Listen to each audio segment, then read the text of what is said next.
asalaamaaleykum yéen ñu ñuy suivre ci seen chaîne de télévision numérique Dakaractu TV comme ni ñu leen ko diggee woon ñu ngi fii ci Libye soxal nag mini coupe d'Afrique mini foot bi war a am fii lu toll ci 5 jàpp le 12 mai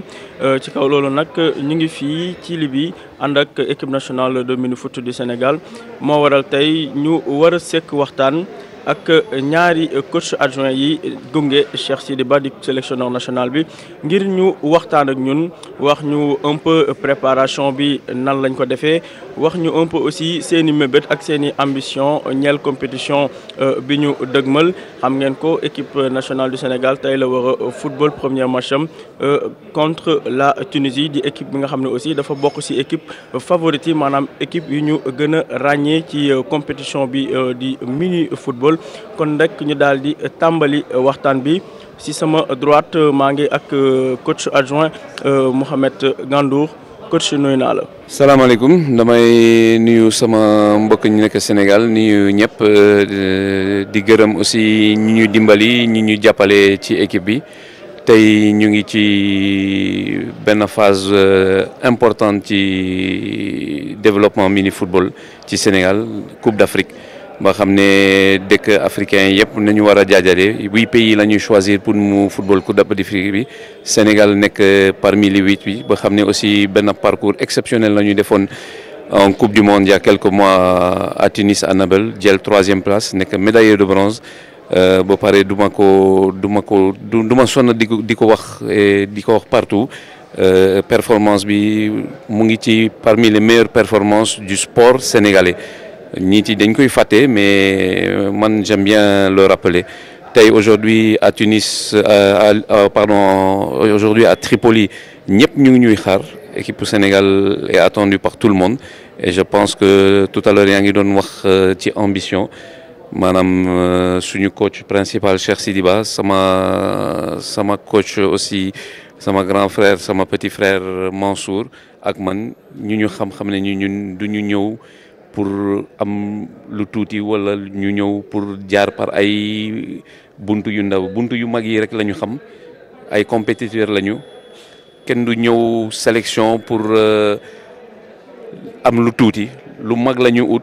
parce que lu mag la ñu yéene Sénégal parce que xam nañu ñun suñu état d'esprit mooy état d'esprit gagneur moo tax tey. macha allah trio bi complicité bu mu am ci diggante trio bi dafa jaaxal yu bari mais yàlla na ñu dimbali coupe bi ñu indiwaat ko Dakar. comme ni ngeen ko déggee coach Gandour dégg ngeen un peu li mu wax ci équipe nationale bi seen ambition. place bi Sénégal am au niveau international parce que bu ngeen ko fàttalikoo coupe du monde bu ñu mujjee def Tunis ñoom ñoo nekkoon ci podium bi nekk 3e mu doon loo xam ne aussi performance bu ñu war a saluer la mais balaa ñuy gën a xuus ci waxtaan bi ci sama gauche maa ngi ak coach Mansour Ayanda moom tam mu bokk ci staff bi coach mu bëggoon xam rek ginnaaw équipe nationale bi dañoo gis ni bëri na ay changements bëri na ay arrivées yu bees est-ce que mën nga ñëwaat un peu ci sélection bi nan la demee. salaamaaleykum maa ngi nuyu mbokku Sénégal yëpp di leen sant di leen gërëm di ñaan ci nañ ñu ñaax bu baax jàppale ñu gën a am doole am wér-gu-yaram donc ci problème mu sélection bi maa ngi wax ni. dañ ci toog waxtaan ci man Gandour ak Cheikh Sidy Ba biñ ci toogee waxtaan ci donc amuñu championnat sax mais fale ko woon ñu xool ay boy ya nga xam ne mën nañu footballu mini foot bi parce que mini foot yombul li tax yombul xel moo koy football du football ba nga xam ne da ngay daw soxlawul espace jeu ba nga xam ne la boo mënul xalaat mënoo ko football donc li ci bari loolu moo tax ñu tànn ci ay xale ya nga xam ne xam nañu football bi. ñu gis ne équipe bi aussi bëri na ay jeunes démb ñu ngi si doon waxtaan ak coach Cheikh Sidy mën nañu en tout cas base baa ngi fi ossature baa ngi fi waaye est-ce que jàppaloo ni mën na indi problème mu maturité mën na indi problème mu expérience ci groupe bi buñ tolloo peut-être ci ay matchs décisifs. waaw pour man bari na ay jeunes football moo demee noonu parce que d'habitude booy def sélection foog nga mixer ko mënuloo jël ñëpp ay mag foog nga jël ay jeunes ya nga xam ne bu mag ñi di jeexal ñoom ñooy ñëw ci suuf. fekk si mag ñi donc ñun suñu wàllu bopp xam nañ ni bari na jeune mais li ci ëpp base bi mu ngi fi base bi demoon Tunisie mu ngi fi ci équipe bi donc am nañ ci yaakaar la. voilà dégg ngeen ko un peu le coach Ayanda ñëwaat na un peu ci sélection bi. On a certes un groupe assez jeune mais comme ni mu ko waxee base bi fi nekkoon notamment en Tunis ba léegi ñoo fi nekk ma bëgg aussi ñu dugg un peu ci aspect tactique bi ñu ngi war a tey affronter la Tunisie du équipe bu ndaw mën nañu sax bokk na ci équipe favorite yi est-ce que mën nañ xam au niveau du staff ci lan ngeen gën a insister sur le plan tactique. démb gis nga ko ci entraînement yi bon est-ce que dina am les mots wax ko en wolof dinaa ko su ma amul mooy dinaa ko wax en français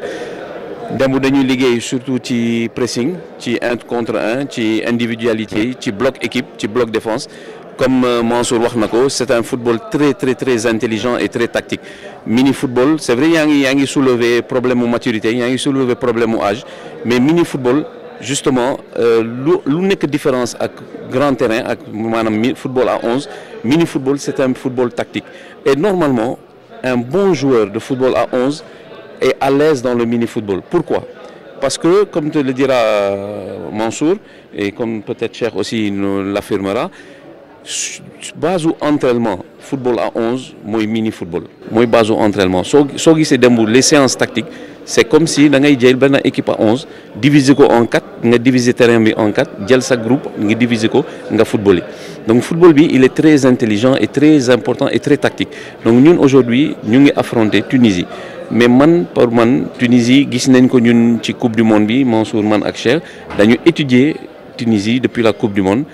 am nañu aussi suñu cassette yu ñu doon xool ñu doon seet naka la Tunisie football on xam nañu aussi ay quelques joueurs tunisiens lu ñuy footballer seen façon football ñun aussi dañu am suñu tactique bu ñu def en place depuis la coupe du monde moo tax ñu essayer garder ossature équipe bi ñëw renforcer ko avec les quelques éléments qui nous ont manqué pour pouvoir avoir la perfection mais xam nga aussi ci entraînement wala ci football wala ci wàllu sport kenn mënul wax mun na am perfection chaque jour dañu perfectionner chaque match dañu jàngal dara chaque entraînement dañuy décider dara mais aujourd'hui équipe nationale du Sénégal soo leen ko xoolee c'est une équipe très tactique très physique très bien en place avec un terrain très bien quadrillé et un bloc important et homogène moo ñu gën a important ci mini football. alors ñu waxaat aussi ci beneen aspect bu am importance xam ngeen ni compétition premier match bi tout le temps day nekk match boo xam ne bu décisif la alors coach tey à quelques heures de votre premier match contre la Tunisie lan mooy consigne bi nan la xale yi war a aborder match bi. tey suñu premier match contre Tunisie xale yi li ñu war a aborder match bi surtout taxawaay. moom mooy tax li ci ëpp mini foot boo amul taxawaay bi mënoo ko football parce que du jeu ba nga xam ne da ngay daw fu la neex chaque fois da ngay protéger say buts ni ngay protéger sa but noonu ngay attaquer donc taxawaay bi li ma ci gën a xalaat mën nañ defar suñu taxawaay mais li ci ëpp foog ñuy attaquer parce que mini foot waruloo ñëw taxaw rek ñu lay attaquer tant que ñu ngi lay attaquer da ngay sonn. tant que yaa ngi défendre da ngay def effort physique bu metti donc man loolu laa ci xalaat daal parce que monsieur Gandour jot na expliquer lépp kon ñu koy jaajëfal bu baax moom coach Mansour Ayanda ñu fàttali ci staff bi la bokk en tant que coach adjoint alors benn dernière question de façon globale nan nga gisee mini football rawatina ci équipe nationale en termes de progression en termes de défi yoo xam ne war nañ ko mën a atteindre actuellement. suñu premier défi mooy déjà dellu si waat Dakar ak Coupe d'Afrique bi mooy sama premier défi ak défi sama entraîneur principal ak défi Mansour ak défi suñu association bi en l'occurrence toutes les personnes qui sont dans le staff administratif qu'on peut pas tous citer mais qui ont fait un travail énorme tey je pense que Mansour man ak Cheikh Sidi suñu objectif principal mooy suñu dellu si waat Sénégal am suñu championnat Sénégal de mini foot am benn spécificité pour mini foot bi que mini foot bi nekk une reconnue ci suñu sport national parce que bul fàtte performance bu ñu def en coupe du monde damay ñëwaat encore di wax ci moom dañ ko occulter mais performance bu mag la parce que dañu demoon presque sans rien quand je dis sans rien c'est-à-dire aucune organisation a vu la ñu demoon mais dañu génn benn sélection def ay résultats yëkkati Sénégal fu gën a mag waxatuma la ci Afrique mais ci monde football tey dañu ñëw Libye ñëw en tant que favori ba xam ne tey ci réunion conseil yi coupe d'Afrique yi wala conseil coupe du monde yi tuuru Sénégal kenn du ko foowee ci mini foot suñu waxee Sénégal équipe yi dañuy tiit ba ngay dem ba dama am ay vidéo suñu adversaire ñu ngi doon dama am ay vidéo suñu adversaire ñu ngi doon seetaan suñu football lu ñuy footballé donc ça veut dire que aujourd'hui ñu ngi xaar ça veut dire que aujourd'hui def nañu performance donc comme on dit tubaab Njaay nee comme on dit wolof Njaay dina wax tubaab Njaay nee on n'est pas prophète chez soi mais je voudrais qu'on soit prophète chez soi et je voudrais que ñu xam aussi mini football nañu sénégalais jàppale tey nañu ñëpp ñaan ñu gagné parce que premier match bi moo fi gën a important ci compétition bi et man je reviens sax ci moo suñu entraîneur lu mu waxoon tey final la tey suñu final la mooy première finale et puis